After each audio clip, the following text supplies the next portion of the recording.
రాష్ట్ర స్థాయిలో అన్ని ఉపాధ్యాయ సంఘాల పిలుపులో భాగంగా సూర్యాపేట జిల్లా భాగస్వామ్య సంఘాల ఆధ్వర్యంలో ఈరోజు అన్ని సంఘాల అధ్యక్ష ప్రధాన కార్యదర్శులు ఉపాధ్యాయులు ఎస్ఎస్సి స్పాట్ వాల్యుయేషన్ కేంద్రంలో నిరసన ప్రదర్శన చేయడం జరిగింది.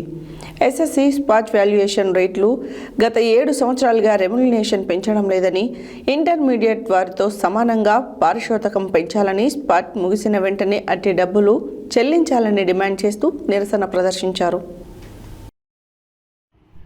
రాష్ట్ర స్థాయిలో అన్ని ఉపాధ్యాయ సంఘాల పిలుపులో భాగంగా సూర్యాపేట జిల్లా భాగస్వామ్య సంఘాల ఆధ్వర్యంలో ఈరోజు అన్ని సంఘాల అధ్యక్ష ప్రధాన కార్యదర్శులు ఉపాధ్యాయులు ఎస్ఎస్సి స్పాట్ వాల్యుయేషన్ కేంద్రంలో నిరసన ప్రదర్శన చేయడం జరిగింది.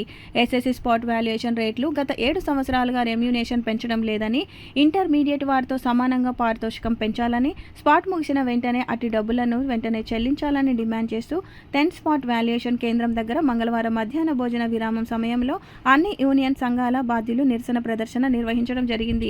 ప్రతి జవాబు పత్రానికి ఇప్పుడు వస్తున్న నామమాత్రపు రెమ్యునరేషన్ రెట్టింపు చేయాలి, అలాగే స్పెషల్ అసిస్టెంట్లకు ఇచ్చే వేతనం కూడా రెట్టింపు చేయాలని వారు డిమాండ్ చేశారు. పెండింగ్లో ఉన్న పీఆర్సీ మరియు డిఏలను విడుదల చేయాలని వారు కోరారు. అలాగే పెండింగ్ బకాయిలను విడుదల చేయాలని డిమాండ్ చేశారు.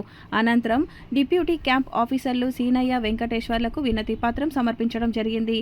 ఈ కార్యక్రమంలో టీడీజేఏసీ, యూఎస్పీసీ, జేఏసీటీఓ నాయకులు, పీఆర్టీయూ జిల్లా అధ్యక్షులు తంగేల జితేందర్ రెడ్డి, యూటీఎఫ్ అధ్యక్షులు సోంబాబు, డీటీఎఫ్ అధ్యక్షులు పప్పత్తి వెంకటేశ్వర్లు, ఎస్టీయూ అధ్యక్షులు బంధం వెంకటేశ్వర్లు, టీఆర్టీఎఫ్ అధ్యక్షులు జహంగీర్, ఆర్యూపీపీ అధ్యక్షులు గుంటి సత్యనారాయణ, వివిధ సంఘాల నాయకులు చింతారెడ్డి, రామలింగారెడ్డి, ఆర్ లింగయ్య, వేణు యాకయ్య, ఆనంద భాస్కర్, తవీర్య వెంకటేశ్వర్లు రావు, సతీష్, నీరజ, మాధవి, అంజలితో పాటు స్పాట్లో ఉన్న ఉపాధ్యాయులు పాల్గొన్నారు.